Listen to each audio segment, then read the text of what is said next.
হরে কৃষ্ণ। আমি নৈতিক শিক্ষা ক্লাসের অর্পিতা নাথ। গুরু কৃষ্ণের কৃপায় আমি আপনাদেরকে দামোদর মাস সম্পর্কে বলার প্রচেষ্টা করছি। দাম শব্দের অর্থ হচ্ছে দড়ি এবং উদর শব্দের অর্থ হচ্ছে কোমর। মা যশোদা কর্তৃক যার কোমরে দাম 12টি বন্ধন করেছিলেন তিনি হচ্ছে দামোদর। ভগবানের আরেক নাম দামোদর। শ্রীমতী রাধারানীও এই মাসটি পালন করেছিলেন।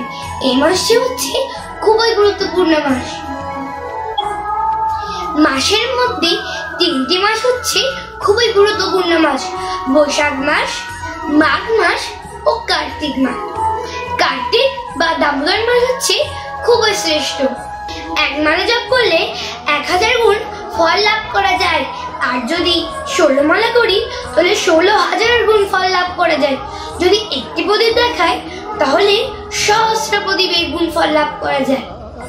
এই মাসে বেশি বেশি হরির নাম জপ, কীর্তন, গীতা পাঠ, ভাগবতম ও সাধু সঙ্গ করতে হয়। এই দামোদর মাস সম্পর্কে শ্রীহরি ভক্তি বিলাসে 5টি অঙ্গের কথা উল্লেখ করা হয়েছে: হরি জাগরম, পত স্নানম, তুলসী সেবম, উদ্যাপনম, দীপদানম, প্রদানতানি কার্তিকে। ব্রহ্ম মুহূর্তে ভোরবেলায় উঠে প্রাতঃ স্নান করে তিলক সেবা করে মঙ্গল আরতি করতে হবে। তারপরে তুলসী সেবা করে ভগবানকে একটি করে প্রদীপ দেখাতে হবে এবং দামোদর ব্রতের শেষ দিনটি বড় করে বৈষ্ণব সেবা দেবে উদযাপন করতে হয়। যখন কানাই ঘুমাচ্ছিল যশোদা তখন দধি মন্থন করতে যান।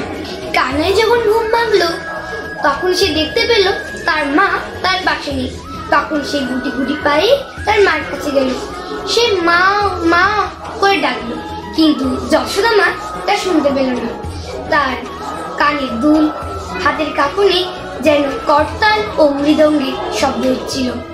যশোদা মায়ের কানাইয়ের ডাক শুনতে পেল না। কানাই তখন দধি মন্থনের যে দণ্ডটা ছিল সেটি একদম শক্ত করে ধরে রাখল। তখন দেখলো তার কানাই তার কাছে এসেছিল।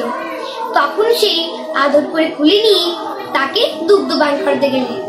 কৃষ্ণ যখন মা যশোদার দুগ্ধপান করছিল তখন অন্যদিকে উনুনের দুধটা উপচে পড়ছিল। তখন দুধ ভাবলো, যদি যশোদার মায়েরই কানাই সব দুগ্ধপান করে তাহলে আমায় খাবে কে? তখন সে আত্মহত্যা করে নিচে উপচে পড়ছিল।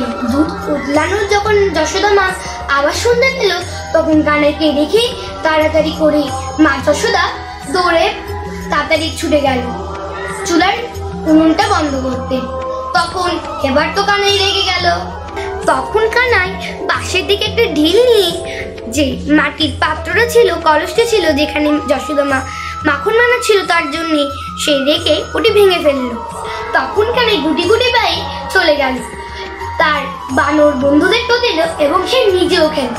কানাই যখন শুনতে পেল যশোদা মায়ের নুপুরের আওয়াজ তখন কানাই দৌড়ে ছুটে পালালো। তখন কানাই পায়ের ছোট ছোট গুটি গুটি চিহ্ন দেখে যশোদা মা তাকে ধরে ফেলল এবং উৎকলের সাথে বাঁধল। সেই দিন থেকে দামোদর মাসটি পালন করা হয় এবং দীপদান করা হয়। হরে কৃষ্ণ।